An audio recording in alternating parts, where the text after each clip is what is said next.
power sector was expected to benefit most from the new government.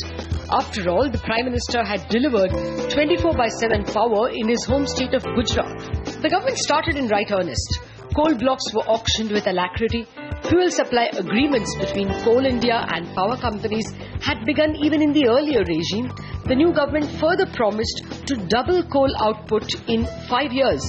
And for the first time in its history, in FY15, Coal India delivered a 7% growth in coal output compared with its usual average growth of 2 to 3%. In this context, Reliance Power walking away from the Tilaiya Ultra Mega Power project comes as a rude shock. The company alleges that whereas it was promised 17,000 acres of land as part of the UMPP to mine coal in-house, the Jharkhand government has yet to give it even 1 acre in the last 6 years. Industry veterans admit that Jharkhand has been a particularly difficult state when it comes to land acquisition.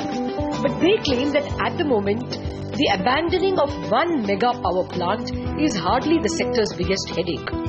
Their complaint is that the power distribution companies are not buying any power. In the last 3 years, 30,000 megawatts of capacity have come up.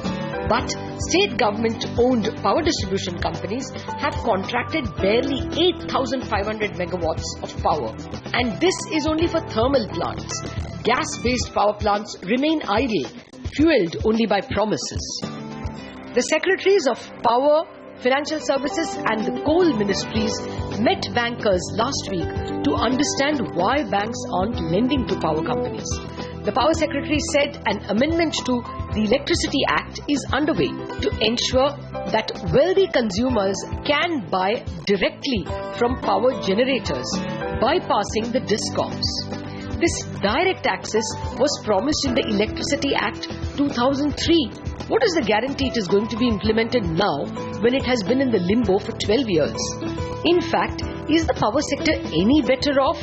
Is it any easier to get land and fuel for power companies today? Is there enough grid space to ensure a national market for power? Is the generated power getting priced correctly and paid for any more promptly? Or will it take another crisis of bad loans or power company bankruptcies for all these issues to be resolved? Welcome to Indianomics. Well, those are the questions that we have to discuss today. A major power plant that was ushered in with much fanfare, the ultra mega power plant of Tilaiya, has now been abandoned by Reliance Power. Does this mean that the power sector is still in a very deep mess? Or are we better off? That really is the question we're asking. And joining me to discuss this is a power-packed and a very relevant set of guests. In the studio with me is Mr. P. Umashankar, former Power Secretary, who was the Power Secretary when the UMPPs were given out. We also have with us Mr. J.P. Chalasani, he's the Managing Director and Group CEO of Punj, Lloyd, also a man who was involved with Reliance Power about 2 years ago. And Mr. Ashok Khurana, Director General, Association of Power Producers, to speak to us on behalf of all the power producers. Well, actually, since Mr. Khurana speaks to us on behalf of all the power producers, to you first, Mr. Khurana, is Reliance Power walking out of the UMPP of Tilaiya indicative of the situation? Do you think it's impossible to start a power plant in India today? See, I wouldn't say it's impossible to start. Very difficult. But land acquisition is a very, very difficult proposition. And Tilaiya walkout is symbolic of that. That is about 7 years it took not to give the land over there. And no project dynamics can remain the same post 7 years. And it is not clear on the regulatory side and the policy side of tariff revisions. See, today we have Tata's Mundra and Adani cases going on in court for about 2.5 years for litigations.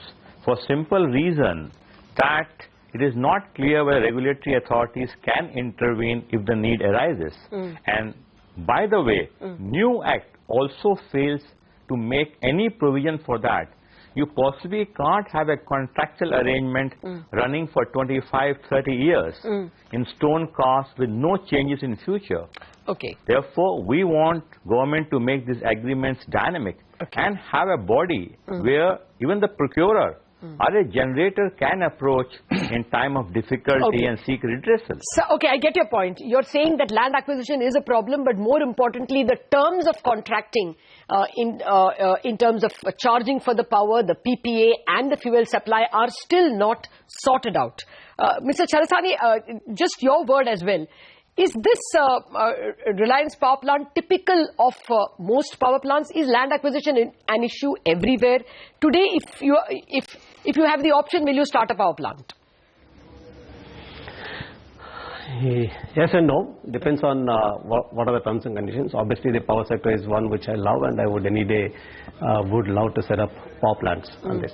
But I think the simple fact is that I heard you in the beginning saying about power sector. If you look at power sector, let's say 2 years back, 5 years back and 7 years back, you would constantly see changes and improvements happening. But what we are discussing today, I understand, is that is it sufficient, or are we addressing the fundamental issues? Take an example of Tilaiya. It has nothing to do specific with Tilaiya. You have tariff-based competitive bidding in this country for quite some time. Any tariff-based competitive bidding is with respect to a timeline for developing the project, because you are supposed to assume when the project will get constructed and completed, so that you are converting that into cost and cost into the tariff. If the whole timeline gets shifted by 5 years or 6 years, obviously the cost and basic assumptions don't remain as basic assumptions. So as Mr. Khurana says, if you had addressed this in the contract, that there is a tariff adjustment mechanism automatically happens in case the inputs get delayed, I don't think the developer will anyway walk out. Fine.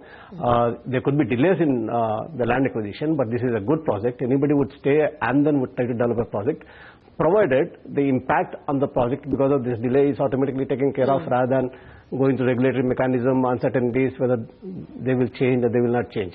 I think the Tilaiya, what it gives us is that as for a tariff-based competitive bidding, there is a need for looking at the sensitivity for such delays in the contract itself, so that we don't get into these issues.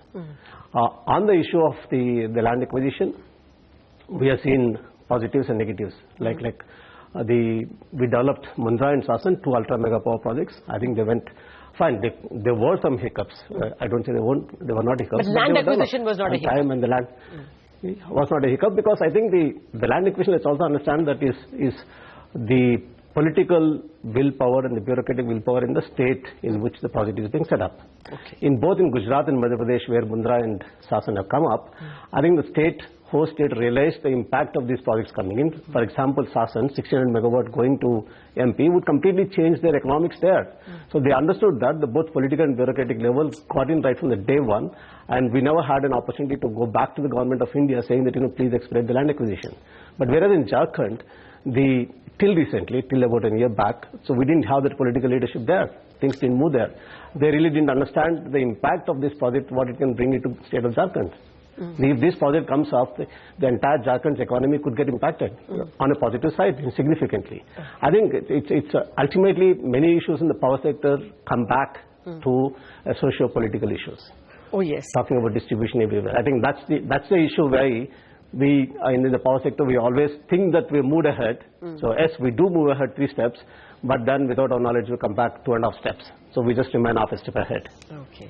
Well, let me come to the man who has seen implementation. Mr. Umashankar, I know you are now a little distance away from the policy implementation, maybe 1 year away. But are you getting a sense that things have not moved at all? We've heard of case 1 bidding, that now you can pass on the costs. Also, I guess discoms are wiser and they know that, PPAs cannot be signed for 20 years. Do you think they're at least getting into a realistic situation? Mr. Chalasani seems to say that, Jharkhand was a particular problem, but land acquisition is not a problem with all states. So if a power producer has to start a project today, is he slightly better off with case 1 bidding, that is the ability to pass on costs? Okay, now one project getting, say, derailed or not going forward is not something that is going to make me feel gloomy about the entire sector. That is one. And the ultra mega power project that we are talking about at Tilaiya, 4,000 megawatts, it may have other dimensions which will not be shared by some of the projects which are bid out like this. So I think the Tilaiya project would stand on its own.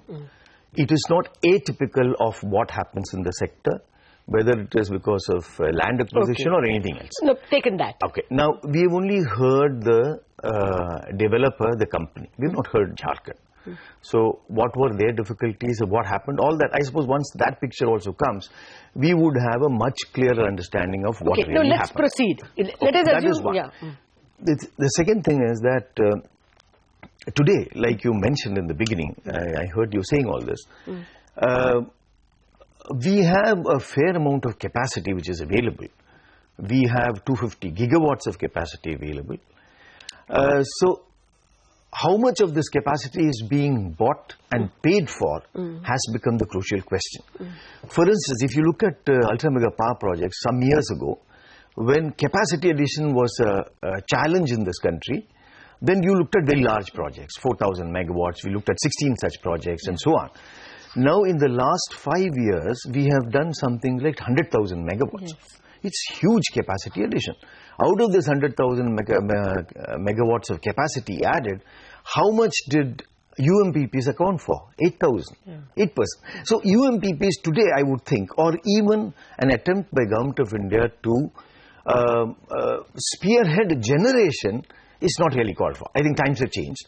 Government of India should look at something very different now. Which is consumption. Which is not consumption, I would say. Paying for consumption, ensuring that people pay for consumption. The demand side. Exactly. Ensuring that the person who's in between the retail consumer and the generator, which is the distribution company or the electricity board, are run viably. They should, I think Government of India should move away from a generation-centric approach to a distribution-centric approach. If they do not improve the distribution company finances, you're going to have all these difficulties. Actually, I think that's what I think you've set the stage very correctly now to bring the arguments to the demand side, but I'm being told we have to take a break. We'll come back and exactly look at the demand side and what are the answers to make DISCOMs or the distribution companies better buyers than they are today. In a minute.